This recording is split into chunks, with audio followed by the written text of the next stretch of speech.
Hello everyone, how you doing?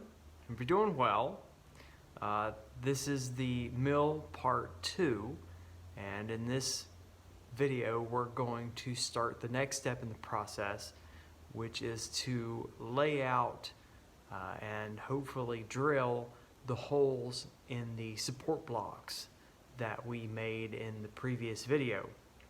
So let's go over and I'll show you what I've got and what I've done so far and what I plan to do next. Okay. This time I'll get it right, I promise. So,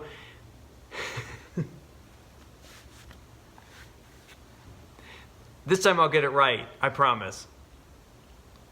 What I did in laying out the location of where I'm going to drill these holes in this support block, I set it on the bottom 2 beams, and I had already worked out how much overhang I was going to have on each side. I set this block where I wanted it to go with the appropriate amount of overhang, this way and this way. Then I scribed up using a square. I scribed up the sides and brought those lines across the top. And that gives me the reference up here where the beams are at the bottom. So I've got this line, and over here these 2 lines as well. Once I had these lines up here on top, I then figured out where the center line of this block is. So I measured across and then divided that in half, and I struck a line across that way. Then within this block that I have drawn on here, I determined where the halfway mark is this way, and that gave me, hopefully you can see that, a point which will be the location of where I'm going to drill my holes at. And the distance between this point and this point is 19 1/4, and that is the center to center on the mill there. This frame right here. And rather conveniently, it's actually a square, so it's 19 1/4 both this way and that way, so it makes it kind of easy and convenient on me. The plan is to transfer this mark to the other side. So I'm going to just bring it over here on this side and figure out where all the center lines are. Once I have that established, I'm then going to drill from both sides. I'm going to drill this way halfway, and I'm going to drill this way halfway. And hopefully, if everything goes according to plan, I'll be able to meet in the middle. The bolt here, this is the bolt, or one of them. There's 4 of these. That's bent. The bolt is a 5/8 bolt, but I am going to drill an 11/16 hole in the block. I'm going to do that to make this a lot easier fit on this bolt. It shouldn't have any impact on the nut down, or the bolt head, and actually that's another step in the process, and we'll talk about what I'm going to do with that. I'm going to have to inset this into the bottom beam, but even at 11/16 hole, this bolt head will be just fine for that size hole. Also, having the hole a little bit oversized, you know, if I am a little left or right with one of my holes, hopefully that extra bit of space will allow the bolt to slip through. So hopefully I'm not too far off as I drill this thing. I am going to put it into the drill press in the hopes that that will make my drilling a little bit more accurate and save me a lot of headaches later on. And I spent a few minutes getting the drill press all set up and ready for this. I've got a drill bit and it'll work for this application, so we're pretty good to go. At this point, I'm going to take a few minutes, transfer these marks, and we'll meet back up over at the drill press right there. Well, I've got everything set up in the drill press here. This is my biggest drill press that I have, and I think this is going to be the best tool to use for this job. I'm using an 11/16 drill bit in here, and I've put a piece of tape where I want to stop drilling, and then I'll drill the other side and then turn it all over and then drill it from the other side. One of the things I like about this drill press is it drills really slow, and I think that would be good for this kind of drilling operation. I've decided to use this type of drill bit instead of more of a wood type drill bit. I was a little concerned that maybe a wood drill bit would have some flex to it, which this has some flex to it as well, but not quite as much as maybe a wood bit would have. So I think this will work pretty well. And again, if I go at it slow, take a little bit out, in, out, it should work just fine. So here we go. This is kind of a point of no return. If I mess this up, then I'm off to the store to buy some wood. But maybe not. We'll see.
Not bad.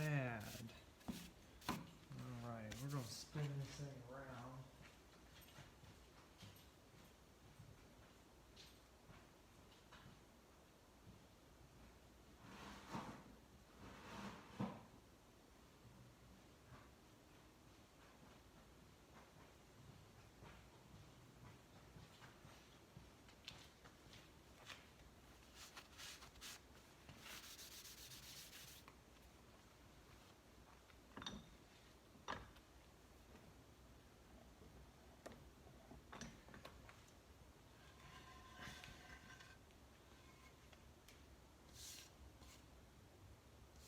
That's pretty good. Okay. Now, we are going to attempt to meet up with the hole I just drilled.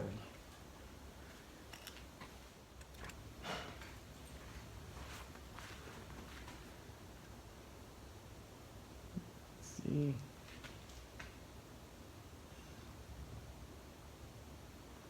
Yeah, look at that. Not too bad. The hole goes all the way through, and I think I did a pretty good job, actually. That's pretty nice. So let's get this put back in here, and we'll shoot for the other side, and hopefully I did just as well. Okay, so let's see how well we did on this second hole.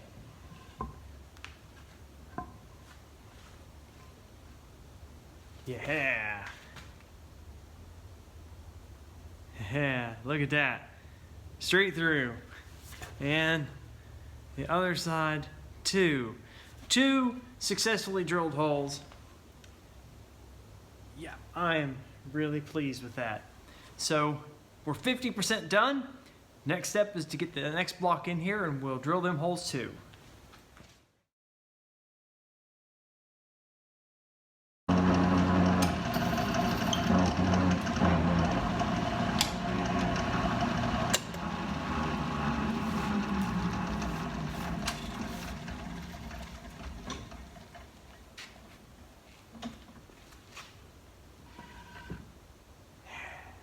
Good deal.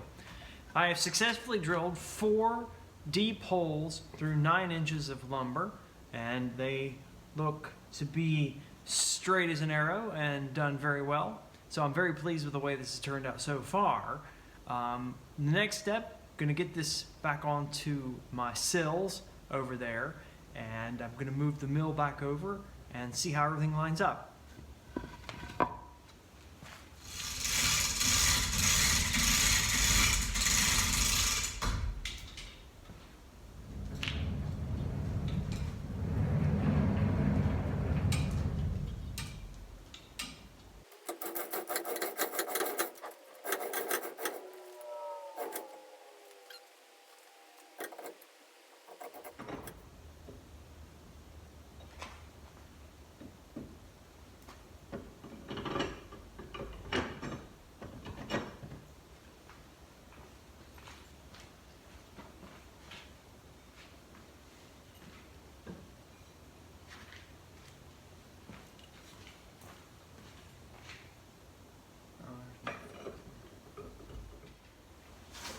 All right.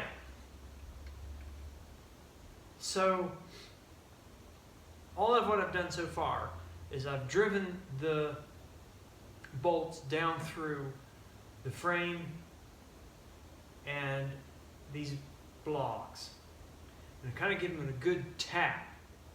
And my hope is that I've transferred a mark down to the sill here, which will indicate where to drill that hole. I have to say, I'm pretty pleased with the way things have turned out so far. I can see that I'm a little out, but only by a 1/16, and I can't really complain about that too much. Overall, it's only taken me about an hour to drill all these holes and get it to this point.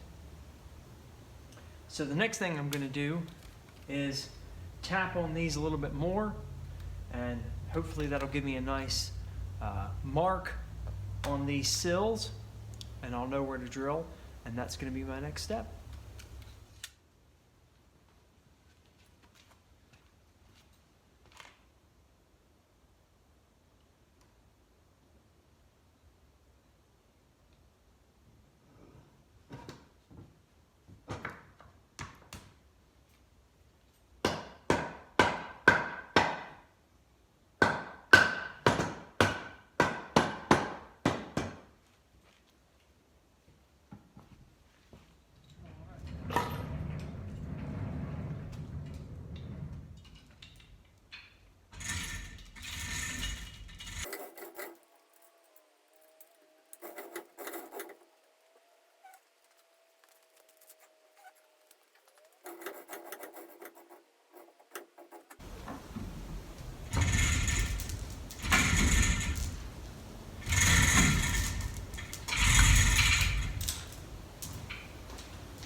Yeah, that feels pretty good. That feels pretty good right there. I have to say I'm pretty happy with that. I took some time off camera to countersink the bottom of these so that the bolts would sit up into it. It is kind of nice to have it at this point, and to see that my holes are going to be where they're supposed to be and everything's lined up really nicely. So it's a really good feeling right now to see the progress that I've made and where it is and everything. The next steps, because I think this is a good point to do this job, is to actually take everything back apart and sand up my blocks. I want to sand and paint all the cast iron and metal work that I have, and I think this is a really good opportunity to do that. I may have mentioned in an earlier video that my intention is to paint this black. Typically, the Williams mills were, the metalwork was black and the woodwork was yellow, actually. So a very bumblebee color scheme going on there, but they're typically really pretty. This one, I'm not going to paint the wood yellow. I think I'm going to go with more of a clear coat and have the natural wood shine through, since I do have some really nice poplar here. So in the next video, we're going to worry about laying out for the boxes and moving forward from that point. I do hope you've enjoyed this second episode in the mill build rebuild project. It's getting really exciting for me, honestly. I mean, look at it. Here it is. I know it doesn't look like much right now, but I'm really chuffed at how things have gone, and I hope you really have enjoyed the videos so far. There is a lot to come. There's a lot of work left to do on this project, and it's only going to get better. I'm sure of that. But thank you so much for watching. I do hope you enjoy it. Stay tuned for episode 3 and beyond, how many ever I'm going to end up making on this series. And if you like my videos, let me know. And thank you much for watching.